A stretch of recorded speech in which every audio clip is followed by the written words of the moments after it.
Hello tout le monde et bienvenue dans ce premier épisode du podcast Data avec Kevin, où je reçois des professionnels de la data et de l'intelligence artificielle pour un partage d'expérience. Dans ce premier épisode, je reçois Godson Kalipé. Godson est un data engineer en France. Dans cette vidéo, il nous parle de son parcours, comment il est passé d'un master en data science en Inde à un recrutement comme data engineer en France alors qu'il vivait au Togo, en Afrique de l'Ouest. Il nous parle de son métier de data engineer, le rôle qu'occupe un data engineer dans une équipe data, les compétences à acquérir pour prétendre à un poste de data engineer, les salaires de data engineer en France. Je lui ai aussi demandé quel est le cloud qu'il utilisait le plus entre AWS, Azure ou Google Cloud Platform, et aussi si les certifications dans ce domaine étaient pertinentes. Passons maintenant à l'entretien. Bonne écoute.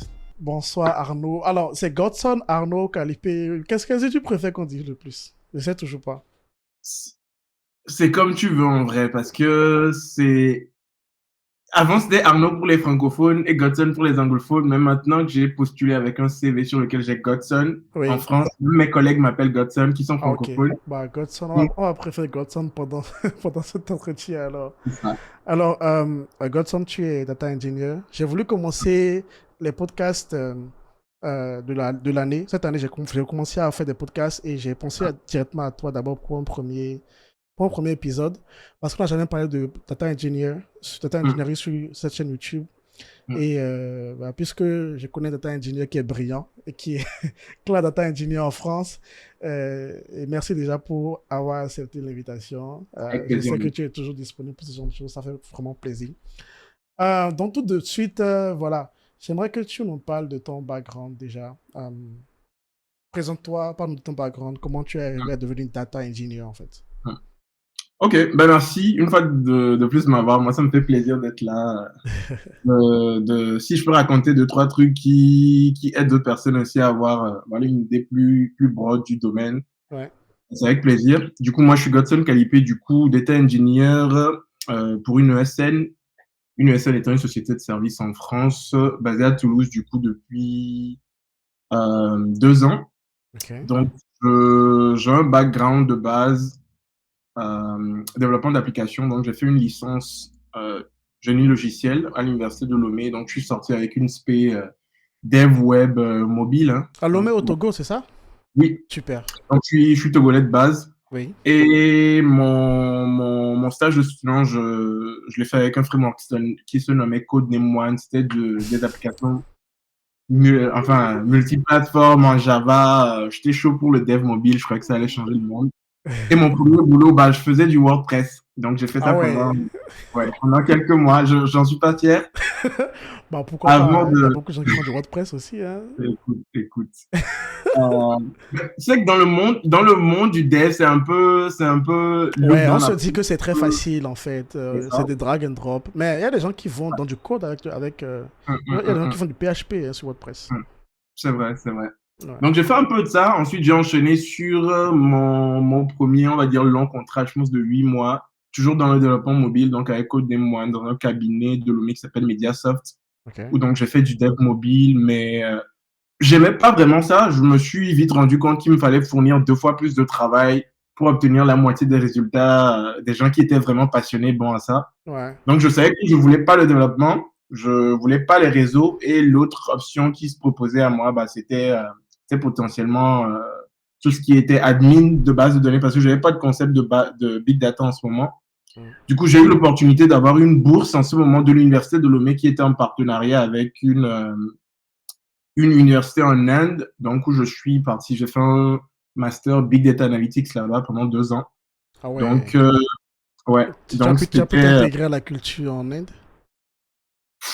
ça, je pense, c'est tout un autre podcast hein, parce que Bon, on fera un épisode après c'est pour ça. ça, c'est ça. Mais ça s'est Mais bien c'est passé une expérience. là-bas, Big Data, Ouais. Master Big Data. Je pense que c'était une ouverture aussi pour moi sur le monde parce que, quoi qu'on dise, on nous classe tous de pays peut-être sous-développés ou émergents, mais il y en a qui ont quand même une ouverture sur le monde plus grande que Bah, d'autres. les Et Indiens, en j'avais informatique surtout, on sait que les Indiens ils sont très très devant. c'est ça.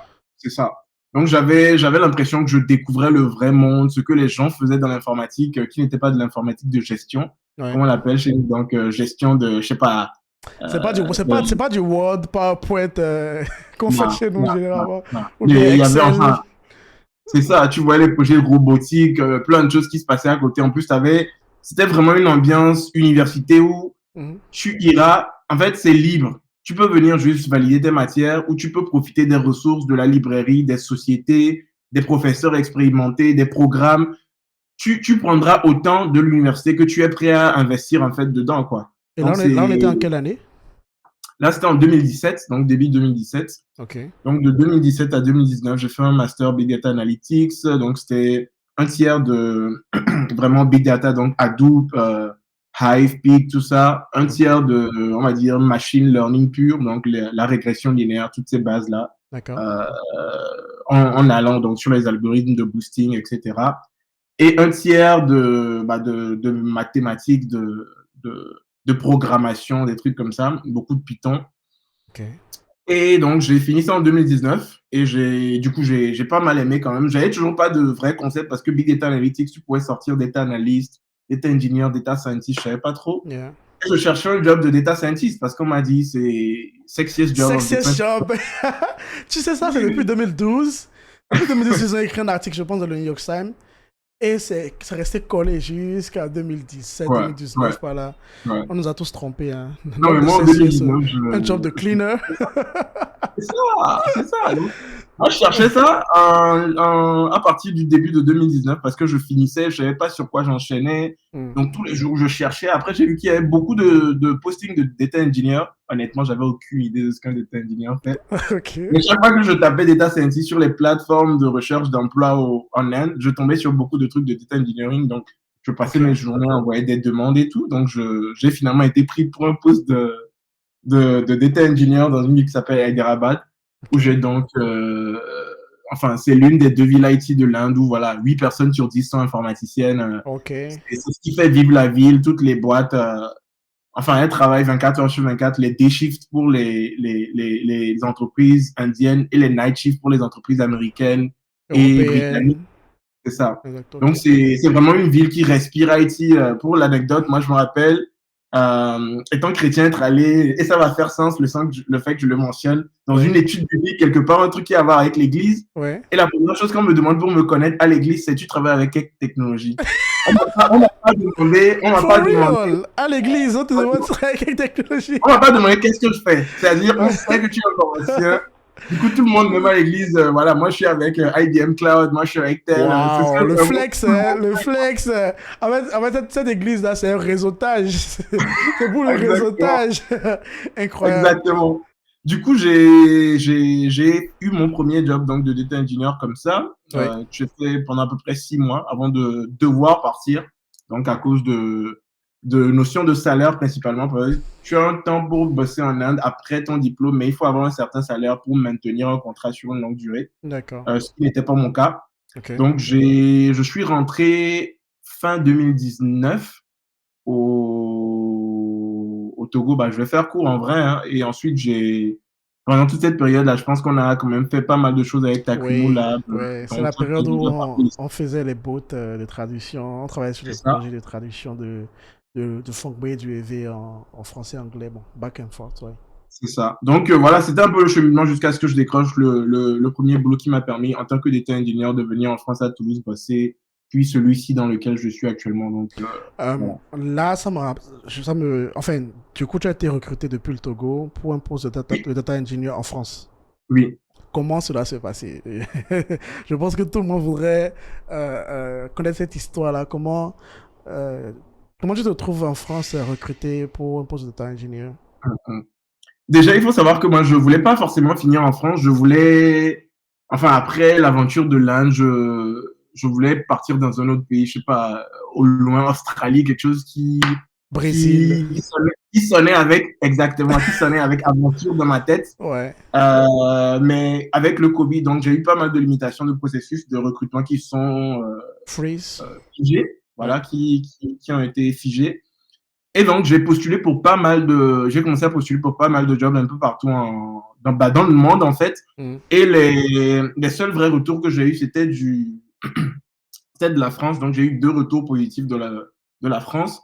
Et j'ai compris et j'ai appris en ce moment-là, parce que j'étais aussi surpris que toi. Moi, je me disais, ben, je cherche du boulot et je sais que bah, de la data, il n'y en a pas beaucoup à Lomé, donc je postule partout, on verra Ouais. bien. Je ne... Personne m'a dit que c'était possible, mais personne m'a dit que c'était impossible non plus, tu vois. Donc, Yeah. Ils ne savaient pas que c'était je... impossible, donc ils l'ont fait. donc bah, je postule et j'apprends que le président Macron du coup de France, ça, depuis 2017, je crois, ou Oui. 2016, a lancé un programme qui s'appelle les visas passeport talent. Ok. Donc pour faire de la France un hub un peu La French tech Tech. de l'Europe, c'est ça, et attirer des talents. Ok. Donc avec ce type de visa là, bah, il permettait de franchir beaucoup des barrières Réduire pour le obtenir un processus, tout travail. ça. Ok. C'est ça, qui te permettait d'avoir un visa pour la France bah, en quelques semaines, sinon même en une semaine pour certains.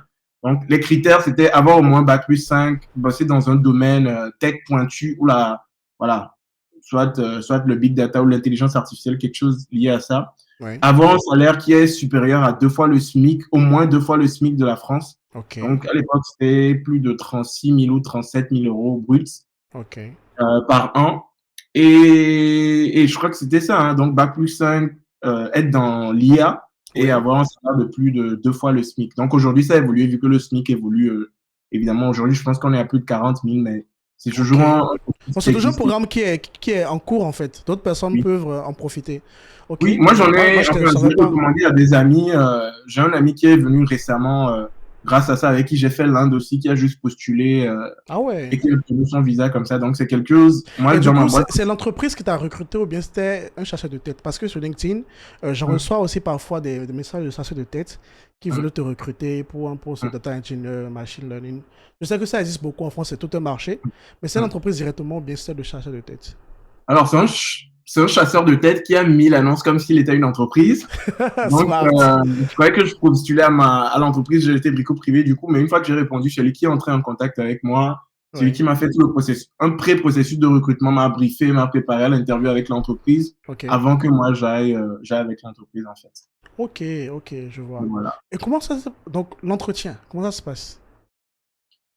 Celui-là en particulier c'est pas quelque chose que j'ai eu à refaire maintenant que je suis dans le domaine. Je pense que ça avait à voir avec le fait que je sois junior aussi. Oui. Donc, ce qui s'est passé, c'est qu'avec le chasseur de tête, on a eu un premier entretien, donc, où on a juste parlé comme ça, voir ma tête, comment est-ce que je m'exprime, Ouais. voilà quoi, prendre ma température. Oui. Et ensuite, il m'a envoyé une série de tests, je me rappelle, je crois qu'il y en avait 6 ou 7. Oui. Donc, c'était des tests sur une plateforme style HackerRank, Ok, etc. Donc, ok. il y avait un test de SQL, un test sur enfin, de programmation, un test de logique, un Ok. test sur, je pense, des QCM sur les ETL aussi, Ok. un sur le Ok. machine learning, un sur l'univers du big data en général. Et Ok. donc, il y avait une batterie de 7 tests comme ça que j'ai fait. Et lui, il a fait parvenir ces tests-là à l'entreprise, donc avec un CV de moi qu'il a retapé à sa sauce Ok. pour mettre en Donc, avant le chasseur de tête, c'est ton partenaire. En fait, il veut que tu mon réussisses partenaire. également. Parce que la plupart de ce que je ne savais pas à l'époque, c'est que la plupart de, s'ils arrivent à te faire recruter, bah, ils ont 1 mois de ton salaire. Le premier mois où Oh, tu es payé, le premier mois oui, où tu es payé, oui. on les paie la même somme. Oh, ok. Donc, ils C'est pas ont que toi, intérêt. tu leur donnes ton salaire. C'est eux, en Non, fait, l'entreprise qui le paye, en fait, qui te paye deux fois. Et eux c'est prennent la ça. moitié. Ok. C'est ça. Donc, eux, ils ont tout intérêt à ce que tu te fasses recruter aussi. Et voilà. Ouais. C'est comme ça Et que ça du coup, se passe. est-ce qu'ils négocient le salaire avec toi pour que ce soit haut, justement? Pas vraiment. Je pense que eux, enfin, ils jouent un peu sur 2 pieds. Ils essaient de te faire accepter par la boîte aussi. Du coup, ils te disent, cette boîte-ci, voilà la gamme dans laquelle je pense qu'ils paient. Oui. Voici la fourchette dans laquelle je pense que tu peux donner. Ils ne te disent pas non Donc, plus. du coup, ces entretiens-là de salaire, c'est avec l'entreprise, n'est-ce pas? Oui. Et ça, tu les as fait depuis le Togo. Oui. Très bien. Donc, tu savais déjà dans quoi tu rentrais avant d'aller en France. Oui, non, mais tout était clair. J'ai reçu un contrat qui est d'ailleurs nécessaire. Il faut avoir un contrat, un CDI avant de postuler, du coup, pour le visa passeport talent depuis le Togo. Donc, j'avais un contrat qui mentionnait tout ça, mes conditions de travail, le salaire que j'allais gagner, etc. avant de Super, postuler. super. C'est très intéressant ça. Donc du coup, là on a quitté le Togo, on est allé en Inde, on est revenu au Togo, puis on est allé en France. Maintenant, C'est tu ça. arrives en France dans une entreprise, tu veux être data engineer là-bas. Bon, pour ce que tu as déjà occupé en Inde, quelle est la différence? Comment ça se passe les premiers mois pour toi? Je sais que récemment, tu as changé de poste. Tu es désormais avec une autre nouvelle entreprise. Comment ça s'est passé juste là? Et quels sont les projets challengeants sur lesquels tu as travaillé? Comment c'est un data engineer en France? Alors, moi, je suis arrivé dans une boîte produit. Je ne m'étais pas forcément rendu compte de la différence, mais il y a complètement deux mondes Oui, pour tout ce qui est informatique en France. Il y a le monde de ce qu'on appelle des ESN, qui sont des boîtes qui font du du service, donc service, oui. voilà, vendre du talent à des boîtes produits. Et moi, je suis arrivé directement dans la boîte produit. Ok, Donc, dans la boîte produit, ce qui est bien, c'est que voilà, tu as un démarrage tout en douceur, on te fait connaître les projets. Moi, j'étais dans une boîte du coup, qui s'appelle Brico Privé, c'était du e-commerce. ok. Donc, il y avait quand même pas mal de use cases parce que moi, je venais en renfort à un seul data scientist qui avait été recruté dans la promesse de faire de la data science, mais qui s'était retrouvé En fait, data engineering, on est tous passés par pendant, ça au pendant presque début. 2 ans. Pendant presque 2 ans. Du coup, il avait commencé à recruter en fait pour qu'on prenne un peu des tâches de pure data engineering pour se libérer du temps pour faire de la data science. Ok. Donc, moi, je l'ai rejoint et l'idée, c'était de commencer concrètement à faire des pipelines, hein, donc de créer des ETL en Python, Mhm. orchestrés par Airflow pour se connecter Ok. à diverses sources de données. Donc, je te parle du monde du e-commerce, pense fournisseurs, parce qu'on a des fournisseurs, des marques avec lesquelles on travaille. Il faut récupérer des, des données de leur part, des factures de nos transporteurs. Donc, tous ceux qui Ouais. vont livrer les colis nous font des factures. Il faut récupérer ça de leur serveur Donc, tu as FTP. différents types de données.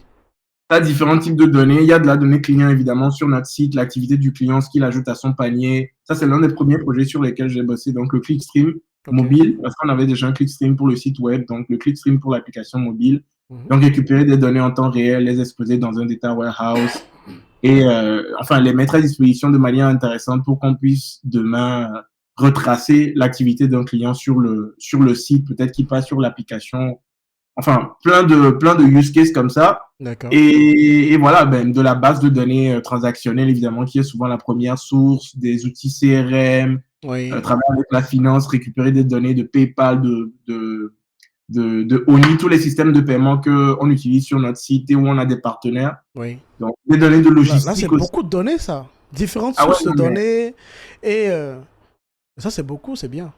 Parce que du ouais. coup, dès le départ, tu touches à des choses intéressantes. Ouais, tu touches à des choses intéressantes, tu apprends à connaître beaucoup de domaines. Oui. Parce que moi, je suis devenu vraiment informatique et j'ai compris que en Inde, j'étais dans une boîte qui faisait plus de la R&D. Donc, on était entre tech là-bas Oui. et être dans une boîte produit. Du coup, tu dois t'ouvrir au marketing, Oui. comprendre de quel type de données ils ont besoin, comment la récupérer, quand ils te nomment certains termes, enfin, Tu d'où apprends vient en cette fait le donnée-là. langage, en fait, le jargon de leur métier. Exactement. Tu switches à la finance. Ils ont besoin d'un type de données différent pour faire boucler leurs états en fin d'année, la logistique également, enfin des données d'entrepôt, qu'est-ce qu'on a, qu'est-ce qui sort, on a des systèmes qui gèrent ça. Donc, c'est complètement quelque chose d'autre qui les intéresse. Et Oui. quand eux, ils viennent à toi, tout ce qu'ils veulent savoir, c'est j'ai besoin de savoir comment mon stock va expirer pour pouvoir en commander des nouveaux, ou la finance, j'ai besoin de boucler mes états, enfin, pour la fin de l'année parce qu'il y a des contrôleurs qui viennent. Le marketing, j'ai besoin de savoir comment mes campagnes de vente fonctionnent pour Ok. savoir comment préparer la prochaine. Donc, ils te parlent vraiment métier. Et Oui. toi, tu as un job aussi de traduire un peu ça, de comprendre derrière quel type de données il faut leur mettre à disposition pour faire Mais quoi. du coup, dès que tu as rejoint la boîte, est-ce qu'il y a eu désormais une séparation entre le métier de data engineer et celui de data scientist? Est-ce que le précédent, celui qui était seul, justement, il a pu consacrer son temps à la data science? Je sais que tu as fait de la data science aussi, donc du coup, est-ce que toi aussi, genre, malgré ton poste de data engineer, tu faisais un peu de data science également? Alors non, malheureusement, Ah ouais? aux des questions, donc j'aurais bien voulu, Ok. mais notre charge grandissant constamment, c'est une boîte qui grossissait, on n'était que deux.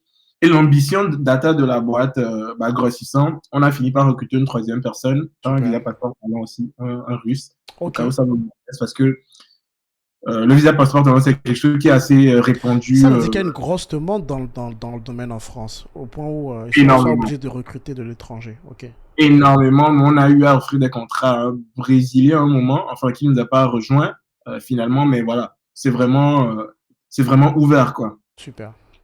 Donc, non, malheureusement, on n'a pas pu faire de data science.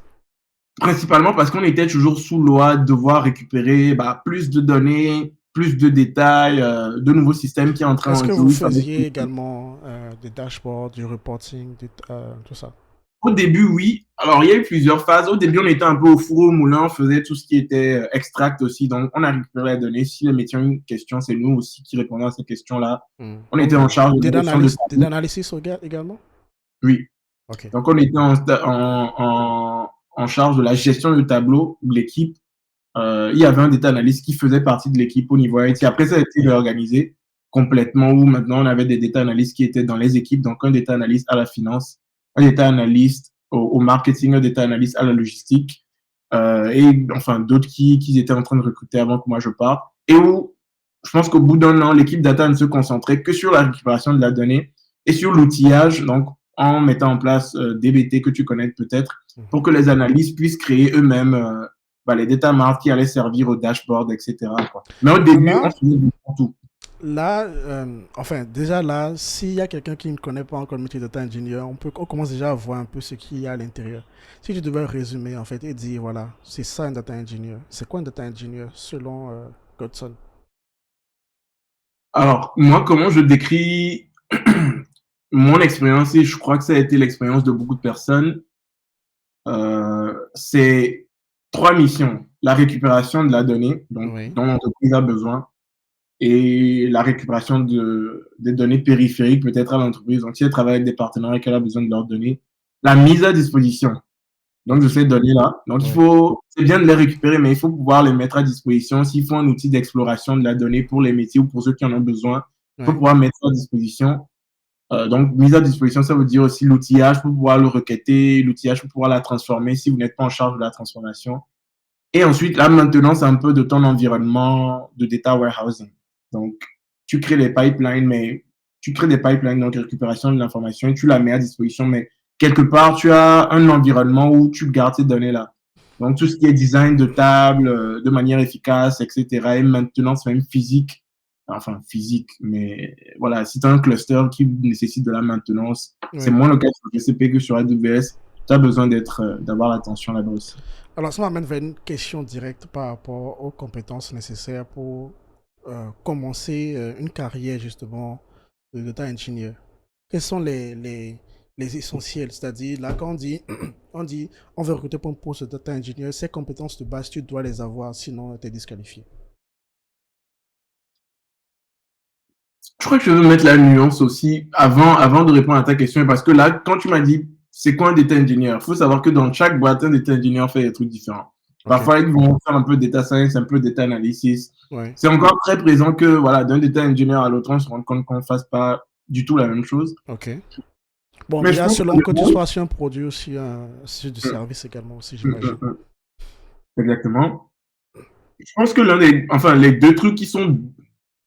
C'est toujours bien apprécié d'être bon en SQL. Ok, SQL. Que j'aime pas forcément beaucoup. On est nombreux. On est nombreux. Quand les requêtes commencent à être très longues, là, ça devient compliqué. C'est ça. Mais on parlera de ChatGPT à la fin de ce podcast. Parce que ça peut aider à comprendre les requêtes et à accélérer en fait ce processus qu'on n'aime pas. Mais SQL d'abord, ok, super. SQL, Python, c'est pas mal, c'est pas obligatoire, mais la plupart demandent quand même. Enfin, c'est bien de savoir faire. J'allais te demander Python, Scala. Python, ok. Apprenez Python. Scala est très présent, mais moi, en scannant un peu l'horizon, ce que les autres font un peu partout, Python quand même. Ok, c'est bien. Sur ma chaîne YouTube, il y a beaucoup de tutoriels de Python, donc n'hésitez pas sur les tutos de Python. C'est ça, c'est gratuit. Ok, ensuite, SQL Python. Ouais. En général, une base des concepts d'environnement de calcul distribué. Donc, si t'as pas déjà d'expérience cloud, il y a beaucoup de gens qui sont recrutés juste sur la base de leur expérience Hadoop. Moi, j'ai été recruté, j'avais fait un peu d'AWS, mais je pense que ce qui a été mis en avant, c'est mon expérience, ce que j'avais fait quand j'enseignais, du coup, entre les deux positions, Togo, tout ce qui est sur Hadoop. Parce que tu enseignais, on va en parler plus tard. On reviendra sur ça. Oui, on reviendra sur ça. Parce que toutes ces technologies cloud là sont basées sur Hadoop, sur HDFS, sur Hive, sur Pig, etc. Donc, si tu as une notion de ça, enfin, t'es déjà très bien placé sur le marché, ou sinon, une expérience cloud, et après, certains outils que les boîtes vont demander. Je vois de plus en plus DBT listé, je vois de plus en plus Airflow, par exemple, qui va être Ok, listé. DBT Airflow, ok. Bon, Ouais, des déjà, technologies. Airflow, je pense il y a Airflow lui-même, puis également le Airflow Manager qui est sur différents Ouais. clouds également. Oui. Donc, je vois beaucoup de ces deux-là. Après, on peut rajouter plein de trucs qui vont varier d'une boîte à l'autre selon la stack qu'ils ont. Ok. Mais je pense qu'en général, Python, Python SQL, un SQL est un environnement environnement. distribué. Donc, soit Ouais. Hadoop, l'environnement Hadoop lui-même, soit sur le cloud. Euh, Hum, alors, là, est-ce que c'est l'un ou l'autre ou bien forcément les deux? Est-ce que par exemple, si moi j'ai de l'expérience de data engineering seulement sur AWS par exemple, on peut enfin, le fait que je ne maîtrise pas trop Hadoop par exemple, c'est hum, pas grave. Par exemple, sur GCP, je peux lancer un cluster juste en cliquant sur des boutons par exemple. hum, J'ai pas tapé les commandes de HDFS et autres. hum. Est-ce que c'est accepté par exemple? Ça va dépendre de la boîte, une fois de plus. Je pense que la plupart des boîtes, voilà, elles n'ont pas besoin non plus que tu puisses, voilà, construire un cluster à main nue, Ouais, que tu c'est assembles difficile à un maintenir cluster. après.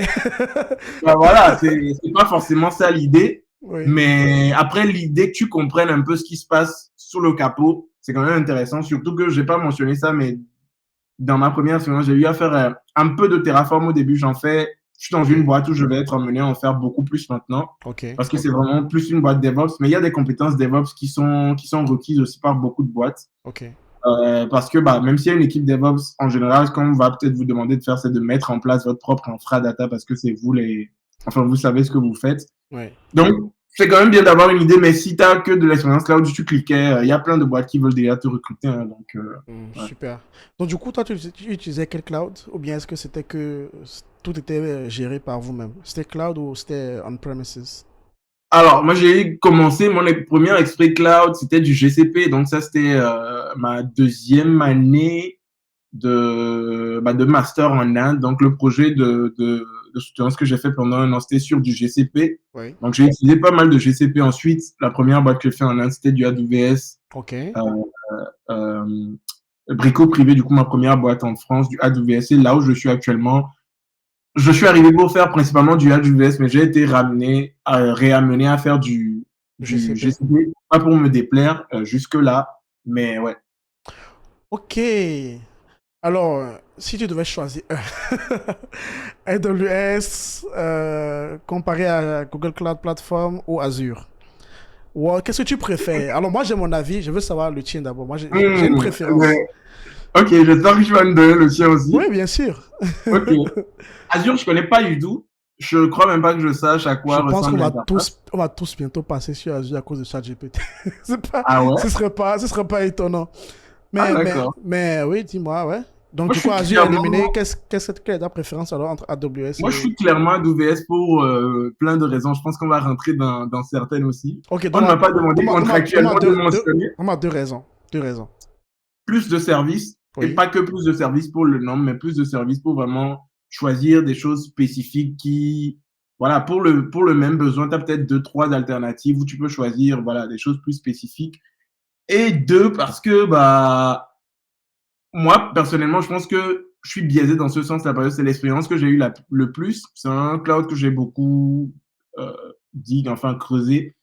Et voilà, peut-être par rapport à ce que je fais en tant que AI aussi actuellement, je suis déjà certifié. Donc, je pense que voilà, il y a un moment aussi où quand tu as un bras dedans, bah, t'es plus enclin à aller vers lui. Mais je tiens à noter aussi que c'est le leader mondial en termes de cloud et de très On loin. te demande également en France, j'imagine. En France, il y a quand même beaucoup de challenges par rapport à Google Cloud. Et il y a beaucoup de gens qui ne font pas de cloud du tout. Donc, selon Ok. la boîte, tout est à cause de notions de gouvernance, De données. voilà. Et que tous les gros clouds, bah, c'est des Américains qui peuvent, Ok. sous le Cloud Act. Mais après, je pense que vous avez des fournisseurs cloud, mais ils n'offrent pas autant de services. Et C'est aussi, ça. ils ont eu des problèmes. Je pense que c'est OVH Cloud qui a eu un incendie en temps. Beaucoup de Ouais. systèmes sont tombés. Enfin, ils ont des. On va dire qu'en France, c'est pas encore très euh, reliable Ok. au jour Fiable, d'aujourd'hui. ouais. Mais je pense que le fait que AWS soit donc widely adopted, donc adopté Oui, par le plus grand nombre. Donc, il y a une grosse communauté derrière, plein de choses à faire, plein de choses déjà développées. oui. Et le fait qu'il y ait plus de services aussi. Alors Si moi, je devais je te regarder. donne ma préférence. Alors moi, ma préférence, c'est clairement pas AWS, c'est pas Azure, c'est Google Ok. Cloud Platform. Quelle Euh, surprise. Quelle surprise, bien sûr. Non, moi, pas. Bon, déjà, c'est le premier cloud que j'ai eu à toucher. Hmm. Bien sûr, peut-être le premier amour, donc c'est pour ça on est toujours là-dessus. Hmm. Mais en gros, moi j'ai kiffé mon expérience avec Google Cloud Platform. La startup où j'étais au Maroc, on avait toute notre stack sur Google Cloud Platform Hmm. et j'apprenais beaucoup plus facilement. Les tutoriels étaient vraiment très faciles à comprendre. Ça, je vous le Les trucs. conseille. Et en fait, c'est ça, en fait, quand j'ai essayé AWS, je trouvais que non seulement quand tu viens en tant que débutant, tu as comme si tu es dans un cockpit d'avion, en fait. Il y a tellement de boutons. Tu te dis si je clique sur telle chose, tu vas recevoir demain une facture de 100 000 dollars. Tu Hey, vois? j'adore même, je pense que j'ai vu sur LinkedIn qui fait euh, use AWS for a site, utiliser AWS pour un site project une Oui. seule fois et payer une facture toute votre vie. Parce que Tu les vois? ressources, tu ne sauras jamais les retrouver pour les Je te jure, supprimer. tu sais Mais... pas, mais c'est quoi? Qu'est-ce qui s'est passé? Est-ce que j'ai lancé une machine virtuelle quelque part? Est-ce que tu vois? Et Ouais. aussi, la plupart, en tout cas pour nos clients francophones, la Mm, plupart des tutoriels intéressants sur AWS sont en mm, anglais. Tu vois, mm. ça c'est un gros problème. Et la plupart, il y a même des pages carrément qui n'ont même pas de traduction en français. Alors que Exactement. Google, ils font cet effort-là. Et J'allais justement dire ça. Je pense que ça, c'est un des les deux arguments que j'entends le plus. ouais, C'est plus user-friendly GCP, ce que oui. j'entends. Après, je pense que moi, je suis tellement dans AWS maintenant que je ne vois plus la. Je me dis, l'interface a évolué aussi un Après, toi, peu. tu es Donc, bilingue aussi, donc ouais, la documentation, tu es à ouais, l'aise avec. ouais. Maintenant, moi, le supplément pour lequel moi je suis très très Google Cloud, c'est AI. Ok, donc sur Mm, Google Cloud, toute la stack de MLOps que tu peux avoir sur Google Cloud, c'est mm, costaud. Bon, Azure, sur Azure et AWS aussi, il y a ça. Hein, c'est mm. genre, euh, j'allais dire, chez vous, les notebook manage notebook, là, comment on appelle ça chez vous? SageMaker? SageMaker, voilà. Je sais Ouais. que c'est costaud aussi, tu vois. Mais je suis beaucoup plus à l'aise avec tout ce qu'il y a comme AI. Bon, Google, c'est eux, ils ont TensorFlow, ils ont tout ça. Amazon n'a pas de framework dédié. Donc, ils proposent des trucs très intéressants directement. Mais bon, Mm. chacun avec sa préférence. Hein. Maintenant, Ouais, non, mais ça après, m'amène. je suis Je pense que c'est plutôt. le même service. C'est Ouais. le même service que tu utilises GCP. Par contre, est-ce qu'il n'y a pas des doublons sur AWS par hasard? Je ne crois pas. Sur certains services, il y a ce que tu peux appeler des doublons. Par exemple, tout ce qui est conteneur. On peut donner l'exemple de ECS ou EKS, par exemple. Ouais, que C'est les la gens se même perdent, chose. les gens se disent, mais je choisis quoi finalement, tu vois?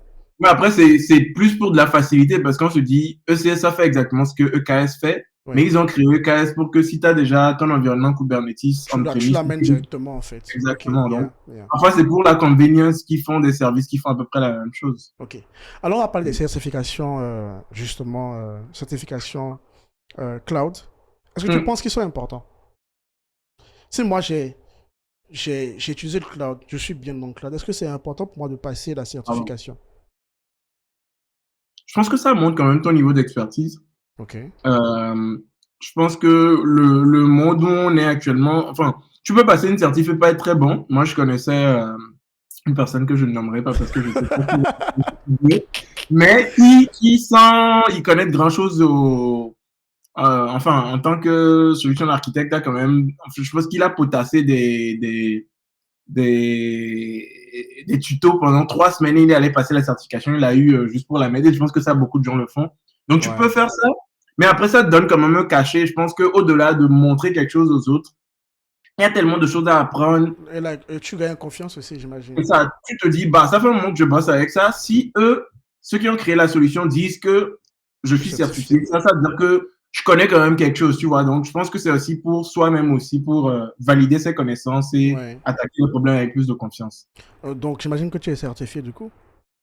Je suis certifié sur AWS, donc Solution Architect, Ok. depuis fin, ben, ça fait plus d'1 an déjà. Et là, C'est compliqué, l'examen? ils sont pas faciles.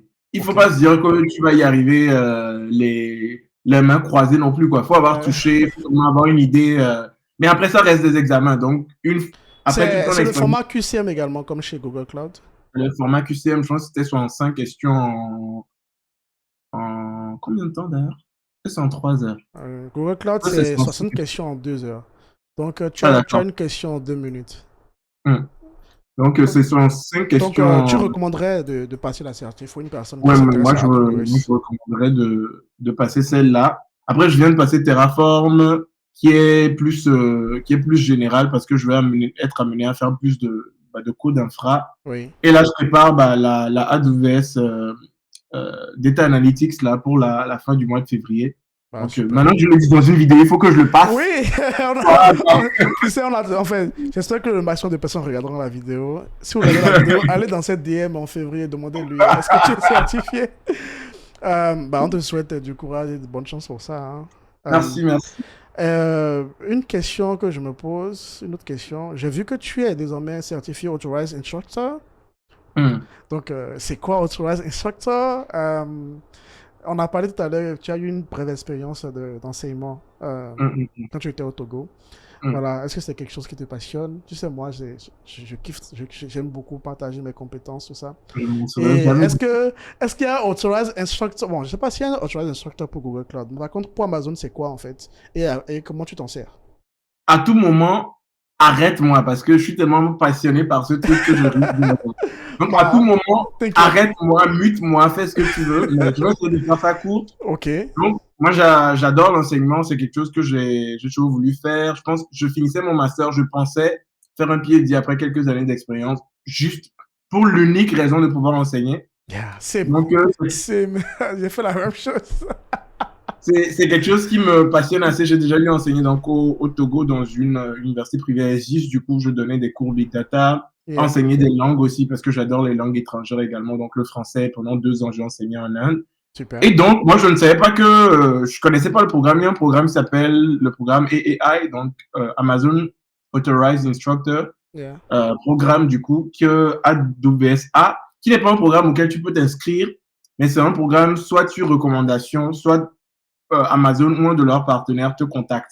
Ok. Donc, moi, je me suis certifié Solution Architect fin 2021. Et une Ok. fois que je l'ai mis sur mon LinkedIn, mettez à jour vos LinkedIn. Ah. Tu Ça a sais, été- moi, je ferai toute une vidéo sur LinkedIn, hein. Ceux qui ne savent pas utiliser LinkedIn, je ferai toute une vidéo sur LinkedIn. Moi, toutes les offres que j'ai juste là viennent de LinkedIn. Donc, Donc, j'ai été contacté par un des principaux partenaires de AWS en Europe qui sont basés à Londres pour me proposer de m'onboarder parce qu'il faut qu'un partenaire t'onboard dans le programme. oui. Donc, en gros, l'onboarding, c'est, il t'explique, tu vas devoir, l'idée, c'est de donner des formations de AWS à des entreprises qui sont clientes de AWS. Ok. Donc, tu peux imaginer MTN, par exemple, qui veut former son service IT parce que vous passez certains de vos services sur AWS. Ils font appel à AWS pour avoir une formation. Ils vont Ils t'envoyer peuvent un lien. t'envoyer toi parce que tu es Authorized Instructor. Ok, C'est ça. nice. Nice. Donc, j'ai fait un onboarding, je pense, c'est entre 3 et 6 mois. Tu as 6 mois au total pour le faire. Oui. Et en gros, tu bosses des cours, hein, en gros, et tu t'apprends à les donner parce qu'ils ont tout un programme. Enfin, je sais même pas combien je suis autorisé à en dire, mais disons que c'est tout un programme où il Oui. faut passer pas mal d'examens à la suite. Et Ok. ensuite, tu passes une sorte d'oral sur 3 jours Wow. où c'est les cours qu'on donne, tu es amené à les donner. Donc, le premier jour, tu enseignes avec des slides, tu es avec d'autres personnes qui sont en train de passer l'examen sur toute la zone EMEA. Moi, j'étais avec Wow. beaucoup de Sud-Africains, et un gars de Londres, je pense. Donc, parce que sur la zone EMEA, ils font toutes les validations batch par batch. Oui. Donc, le premier jour, vous enseignez avec des slides, donc vous avez des retours. Enfin, on vous challenge sur plein de choses. Quand on vous pose des questions sur des compétiteurs, comment est-ce que vous réagissez, blablabla, des trucs comme ça. Ouais. Et le deuxième jour, donc, vous enseignez sans slide, donc avec du drawing, donc des drawpads et des démos Oui. directement dans la console. Et le troisième jour, c'est voir comment est-ce que tu peux euh, débloquer des étudiants qui font des labs, des trucs comme ça. Et Ok. donc, une fois que ça s'est passé, moi, du coup, j'ai fini le procès. J'ai été contacté début 2022. J'ai pris tout mon temps parce que j'étais flippé. Donc, j'ai passé finalement mon ICA, Instructor Candidate Authorization, en octobre. Ok.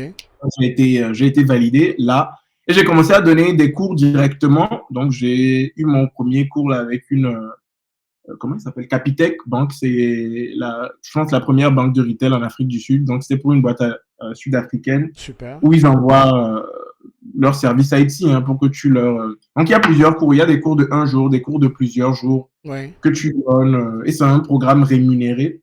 Ok, Donc, nice. Nice. ouais. Ou, voilà, selon Je le... pense que chez Google, en fait, ce qu'eux, ils font, ils ont des gars in-house.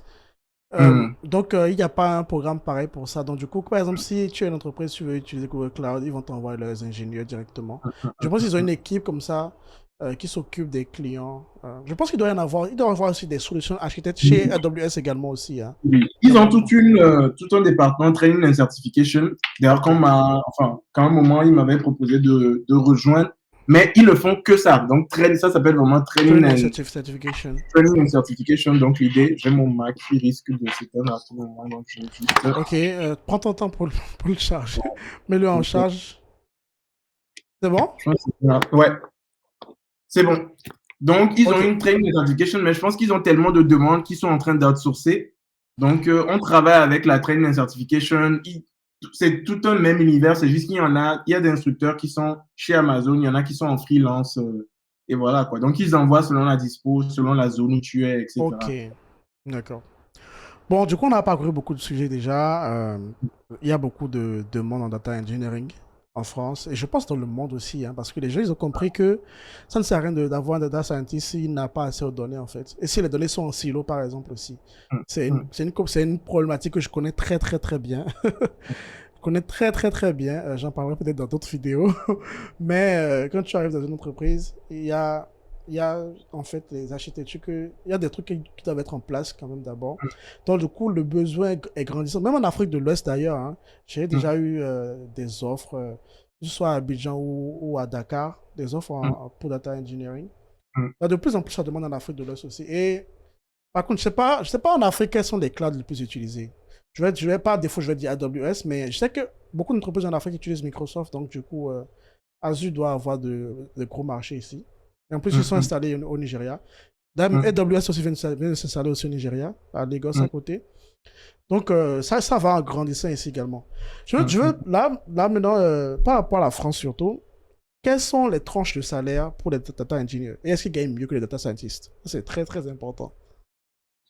Je crois que j'avais vu un rapport, là, c'était l'année passée. Oui. Je crois que c'est à l'échelle de l'Europe.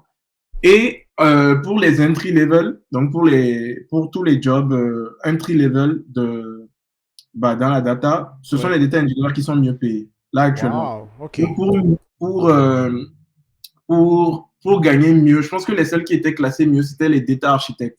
Mais Ok. data architecte, c'est pas un entry level job. C'est Ok. déjà voilà Tu as eu l'expérience en fait avec c'est ça, avec une expérience data avant l'architecture. d'arriver. Donc, les data engineers, je pense qu'aujourd'hui, c'est clairement lié à la demande. Donc, ça va potentiellement s'écrouler quand voilà, tout le monde aura fini de se reconvertir en data Ouais, engineering. mais c'est pas si facile que ça. Je pense que tout ce qu'il faut apprendre là, Hmm.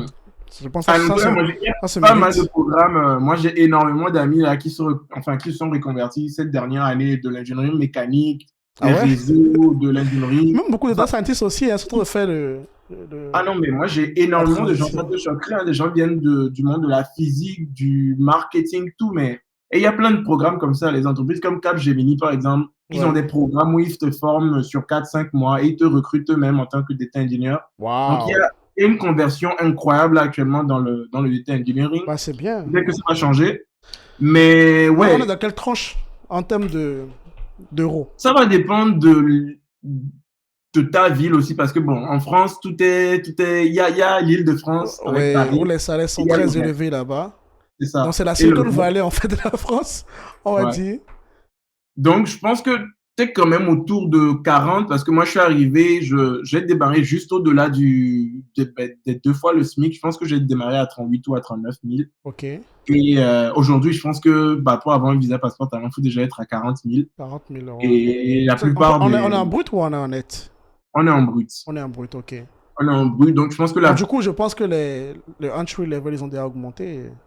Ce ne sera pas exactement peut-être deux pour fois. recruter de l'étranger, mais l'entry level, je doute que ce soit, même si tu es dans une ville qui n'est pas très grande, je doute que ce soit en bas de 35. Ok. Je pense que tu es quand même à 36, 37 dans les petites villes. À Paris, déjà, peut-être 40. Et après, sky is the Ça limit. va Hein. en grandissant. Bah, Ça dépend de la boîte où c'est tu es. intéressant. Je pense qu'il y a beaucoup de gens qui vont regarder cette vidéo et ils vont se dire Je laisse tout tomber pour apprendre le data engineering. Ah, c'est possible. J'aimerais Ouais. savoir à quoi ressemble une journée type, pardon, d'un data engineer. Qu'est-ce que Mm. tu fais le matin? Qu'est-ce que tu fais le soir? Est-ce qu'il y a une war room? On vous réunit tous. On fait, ok les gars, il y a un pipeline, il y a un tuyau qui est cassé quelque part là-bas. Il faut que vous Ouais. fixiez ça. Ouais. Comment ça se passe? Bon, peut-être je vais décrire ma journée. J'ai pas encore de journée type chez Starclass, la nouvelle boîte où je viens d'arriver. Oui. Ou en tout cas, enfin, j'ai des journées bien remplies, mais pas encore de journée type. Je dirais une journée type sur le modèle Brico privé, c'est le matin déjà, c'est la war room. Donc, tu arrives, qu'est-ce qu'il y a dans mes emails? Parce que tout est mis sous alerte. C'est ta responsabilité aussi de mettre en place le monitoring. Donc, dans mes emails, est-ce qu'il y a quelque chose qui a cassé? Il y a certains emails qui vont arriver directement sur Slack, faire le tour soi-même de de ton cluster. Est-ce qu'il a... Et ça dépend aussi, parce que si tu es sur GCP par exemple et que tu bosses avec BigQuery, c'est serverless, donc tu n'as pas trop Oui. t'inquiéter pour ton cluster, ce qui n'est pas le cas sur Redshift pour l'instant. Ils viennent de sortir Redshift serverless, mais ce n'est pas encore Ok. widely adopté. Adopted, ok. Mais en gros, tu vas voir, voilà, comment est-ce que mon cluster se porte, est-ce que mes ETL ils fonctionnent bien. Mhm. L'idéal, c'est que les métiers ne te remontent pas qu'ils ont des dashboards qui ne sont pas à jour ou des trucs, des emails qu'ils devaient recevoir ou des extras qui devaient être envoyés sur un FTP qui ne sont pas arrivés. Mais vu que voilà, tu n'as jamais fini de rajouter le monitoring, il y a certains métiers qui te tombent dessus, je sais pas, des données dont on a besoin au quotidien. Si elles ne sont pas là, ça t'attend dès que tu arrives, quoi. Ok. Donc, tu essaies déjà de régler tout ça, voilà, parce ça manque jamais. Peut-être parce qu'une donnée est corrompue, ça a fait casser ton ETL parce que tu n'avais pas forcément prévu ce cas d'utilisation là. Tu dois faire ces fixes là. Oui. Et ensuite, nouveaux ETL toujours. Donc, tu crées peut-être de nouveaux ETL ou tu en modifies les existants pour rajouter de nouveaux champs, beaucoup de ça. Oui. Moi, vers la dernière année où j'étais à Brico Privé, beaucoup travaillent avec des analystes aussi. Donc, Ok. les analystes, ils ont besoin, eux, ils sont côté métier, donc ils ont des demandes et ils vont te solliciter en fait pour les aider peut-être à optimiser leur SQL, ma partie préférée. Donc, leur report SQL, voilà, pour pas trop arracher non plus le cluster, parce que quand on commence à être sur de grosses volumétries, laisser ta donnée, ton cluster entre les mains de gens qui n'ont pas forcément des considérations infrastructure, quand ils Ouais. font leur requête, tu les aides à faire ça, à designer leur table en choisissant les clés de distribution, les trucs comme ça, quand ils créent leur data mart, etc. Ouais. Donc, beaucoup de support aussi aux data analystes, parce que voilà, tu travailles pas tout seul en tant que data engineer, tu travailles beaucoup en Avec une collaboration, équipe. tu Ouais. utilises ta data. Et ouais, hein, je dirais que c'est principalement ça. Est-ce qu'un data engineer fait du machine learning de temps en temps? Ça dépend de la boîte où tu es, je pense. Moi, je n'en connais pas qui en est fait parce que moi, la réalité sur le terrain, c'est que on a beaucoup de use cases machine Mhm. learning chez nous, mais au final, en comparant le temps qu'il nous faudrait pour développer ça versus plein de solutions qui nous spammaient les emails tous les jours en mode, on a déjà cette solution-là qui est codée pour vous, vous payez tel millier d'euros par an et on vous la met à disposition. Ouais. La décision a presque toujours été on va payer la solution plutôt que la faire développer. Donc, c'est Ok. pas qu'il n'y a pas des use cases machine learning dans les boîtes, c'est juste Mais que, on ne peut pas justifier le temps, voilà, l'investissement en fait. c'est ça. Donc, Ok. en général, les boîtes préfèrent payer ça. Je pense qu'à moins qu'il y ait tous les use cases comme, par exemple, dans le e-commerce, La je sais pas, recommandation de la contenu. prédiction d'abandon panier, de la recommandation produit, etc. C'est des choses qui ont déjà été développées, qui sont Yeah. packagées Yeah. aujourd'hui. Yeah. Donc, à moins que tu aies un use case vraiment qui sort hors du commun, qui soit pas quelque chose qui est déjà revisité, Oui. la plupart des boîtes vont préférer quand même l'acheter. Et s'il y a un use case un peu pointu, je doute que ce soit quelque chose qu'un data engineer puisse dégager suffisamment de temps Oui. pour faire. Il va laisser son poste de data engineer finalement. Exactement. Alors, on va rentrer dans les dernières questions. Est-ce que tu as utilisé tu as déjà utilisé ChatGPT? J'en ai beaucoup entendu parler. J'ai Oui. vu d'autres personnes l'utiliser, mais je n'y ai pas encore Tu l'as touché. pas encore touché. Bah, tu as intérêt à le faire très très bientôt parce que c'est incroyable cet outil-là. Je pense que euh, tu dois faire une vidéo apprendre. Parce que j'ai fait une vidéo tout à l'heure qui s'appelle. J'ai publié une vidéo tout à l'heure qui s'appelle apprendre la data science avec ChatGPT. Je Mm. pense que si c'était on devait faire pour le data engineering, bon, j'ai déjà fait des exemples du genre, par exemple, écris-moi la commande pour déployer un cluster Kubernetes sur Google Cloud. Après, je lui dis fais la même chose pour Azure, la même chose pour AWS. C'est très rapide en fait, il le fait Si tu te demandes de t'expliquer une requête SQL, il peut le faire. Mais de te créer une requête SQL, il peut le faire. C'est Mais vraiment c'est super. complètement gratuit, ils ont un modèle de monétisation là derrière.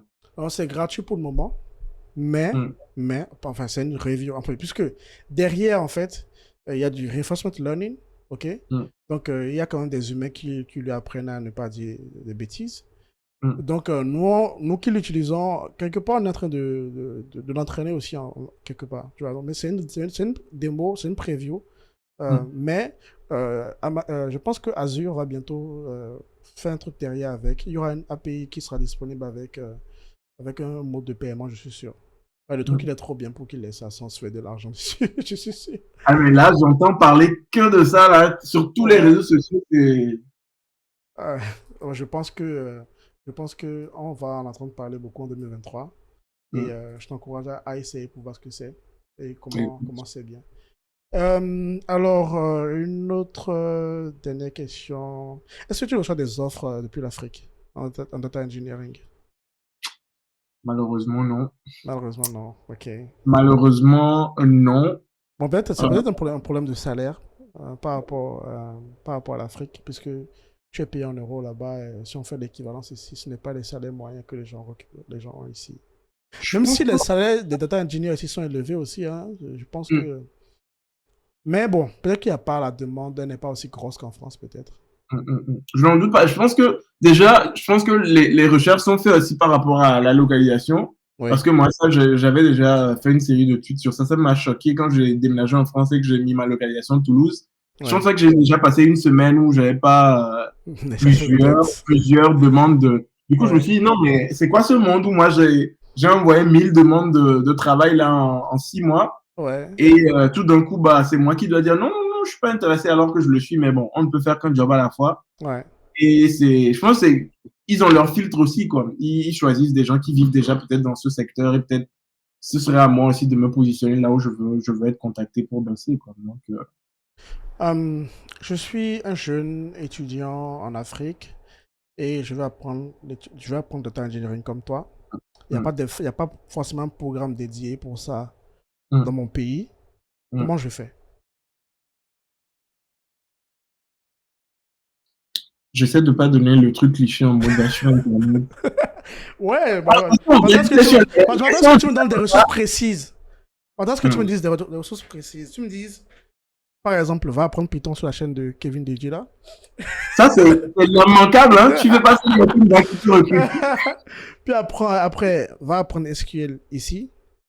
Fais tel projet peut-être.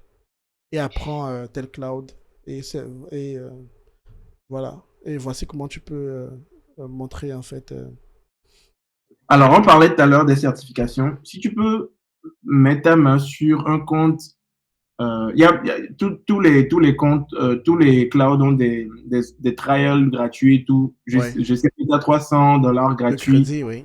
AWS, chaque mois, tu as 750 heures de EC2 et plein d'autres, je pense, 1 Tera ou un truc comme ça de S3 gratuit. Tu as plein de. Amuse-toi avec ça, certifie-toi. Ok. Si tu n'as rien, on dit quand on ne sait pas courir, il faut savoir se cacher. Si tu n'as pas, nous, on a les mêmes compétences que les autres. Moi, je n'ai pas de diplôme français, ni de diplôme de Harvard, ni quoi que ce soit. Mhm. Mais ta certification va parler pour toi. Parce que la certification que tu holds, si tu l'as, c'est la même que quelqu'un qui est aux États-Unis, qui est en train de bosser pour je ne sais pas quelle boîte il a. Donc, En ça, c'est le effet. truc où C'est ça te met standard, direct quoi. voilà, de tout ce qu'on recherche. Après, les Ouais. soft skills, tu peux toujours faire des projets à côté, mais si tu peux certifier, toi, il y a beaucoup de technologies maintenant qui permettent de se certifier. Enfin, si tu te certifies en Terraform avec au moins un cloud, DBT a sa certification aussi maintenant, Ok. tu as quand même un GitHub. Moi, j'ai un GitHub éclaté au sol, mais si tu as un GitHub Moi aussi. intéressant, c'est quelque Ouais. chose avec lequel tu peux te vendre, quoi. Donc, moi, je dirais, parfois, on surestime, mais là, la barre, elle est tellement basse. Honnêtement, je ne le dis pas. C'est-à-dire, c'est une période de vache grasse pour les gens dans l'informatique et dans la data. Donc, Ouais. it's not gonna get any easier than this. Ok. Donc, avec un peu de discipline, se certifier dans voilà, les gros acteurs qui existent, ouais, tu peux t'ouvrir beaucoup de portes. Et agressivement, il ne suffit pas d'être bon dans son coin de contacter des grands frères. Agressivement sur LinkedIn, market-toi. Si les gens disent que tu es arrogant, you don't care. Yeah. Après l'arrogance, C'est il y aura très un vrai boulot. important. C'est Et très important. Ouais. cold email les gens. Moi, je me rappelle, tu as parlé de la période où j'étais dans l'exotisme. Enfin, je voulais un truc exotique. Je me rappelle, pendant le Covid, avoir pris 3 mois. Donc, 3 mois où je sortais pas du tout, première vague, pour bosser espagnol. Et j'ai pu avoir un entretien avec une boîte argentine qui était prête à me recruter. J'ai passé Wow. le stade technique et tout. Et Wow. c'est juste parce qu'ils estimaient que leurs clients étaient tous latino-américains, que mon espagnol n'était pas suffisamment bon à l'époque. Ouais. Donc, c'est pour te dire, depuis Les ma possibilités sont incroyables, en fait. voilà quoi. Mais qui va te dire, toi, tu vas, moi, je me rappelle, moi, j'ai dit ça à ma famille que je postule pour un job en Argentine. Tu vois. Mais c'est pour dire, faut pas se mettre des limites et se dire, c'est pas possible. Ouais. Être actif sur LinkedIn, call email les gens. Yeah. Si vous répondez pas, c'est pas grave. Si tu call email 100 personnes, c'est une seule qui te répond. On ne peut faire qu'un job à la fois et tu as besoin d'un seul oui. C'est Donc, ça, c'est ça. call email les gens, écris-leur sur LinkedIn. Il y a les recruteurs, tous les gens. S'ils ne viennent pas t'envoyer des demandes, toi, envoie-leur des demandes. C'est ça. Et voilà quoi, market-toi. Je pense que tout ce que tu as dit, voilà, je répète la même chose. Je suis totalement d'accord. LinkedIn, il faut savoir bien l'utiliser pour obtenir des opportunités. Et beaucoup de personnes, en fait, de cette partie du monde ne savent pas forcément utiliser, en fait, son plein potentiel. Euh, Quels sont, donne-moi 3 livres que tu recommanderais à tout le monde de lire pour être comme toi? 3 livres que tu recommanderais, 3 livres qui t'ont impacté, 3 livres dont tu aimes parler à tout le monde. Si on te dit, Godson, quel livre tu me recommandes? Ça peut être data engineering, IT ou pas, ou peu importe. Moi, je suis pas un gros lecteur déjà. Enfin, je suis encore un moins gros lecteur IT. Oui. Mais je pense que là, enfin, quand tu l'as dit, je me rappelle que l'année passée, je vais pas t'en donner 3, je crois que je vais t'en donner un déjà, ce qui est Ok. pas mal. Oui, c'est déjà bien. C'est déjà bien. C'est de choses que j'ai lu et terminé. Ok. Il y a ce livre que j'ai lu l'année passée, ça s'appelle en anglais The Ruthless Elimination of Hurry. Donc, ruthless comme l'élimination sans pitié de l'empressement. Ok. Et je pense que ce livre est incroyable. Je pense que pour les millénials que nous sommes, always on the go, toujours Yeah. quelque chose à faire, souvent overwhelmed, Yeah. ne sachant pas apprécier ce que tu as au quotidien. Parce que là, on vient de parler beaucoup de choses, ambition et tout, mais c'est tellement facile d'être consumé. Enfin, je pense que c'est un livre même, enfin, il y a même des chiffres sur l'éternelle question, does money bring happiness? Où il y a Yeah. des études sur jusqu'à quel salaire money really brings happiness. Et Oui. au-delà de ça, il y a Il y a une, plus de... une stagnation Oui. avant qu'il y ait une déclinaison. Enfin, c'est un livre incroyable. Je pense que tous ceux qui m'ont côtoyé l'année passée, si on a passé du temps à parler de choses un minimum sérieuses, j'ai dû te spammer avec ce Ce livre. livre-là, ok. Attends, The Ruthless Elimination of Harry Tu m'envoies par ça dans le chat. Marc Comer. Ouais. Donc, c'est un livre, je pense, moi, ça m'a impacté de fou. Ok. Et je pense que voilà, ça bleed into ma carrière, ma vie personnelle, comment Ok. j'approche quand même pas mal de choses, quoi. Donc, je pense que là, c'est déjà un bon commencement. Ok. The Ruthless Elimination of Hurry. How to stay emotionally healthy and spiritually alive in the chaos of the modern world. Ok. Bah, je vais ajouter ça à ma liste. Hein. Moi, j'aime beaucoup lire. Je vais ajouter ça à ma liste. Merci Godson, on a parcouru beaucoup de sujets. Merci pour ta disponibilité. Merci à toi, je n'ai pas vu le temps passer. Tu vois, c'était vraiment un premier épisode vraiment que j'ai apprécié. Et en plus, toi et moi, on s'est parlé il y a très longtemps. Ça fait plaisir de catch up avec toi. Vraiment, ça fait vraiment plaisir. Je sais qu'on parlera peut-être bientôt d'autres choses aussi parce que ça bouge beaucoup et ici au Bénin et dans la sous-région également. Pour tout ce qui est Effectivement, moi, j'ai besoin d'avoir toi ton actualité aussi parce qu'on te voit derrière le micro, mais il y a. J'ai des questions pour toi. On va catch up. On va catch up. Merci beaucoup et merci à toi. Merci.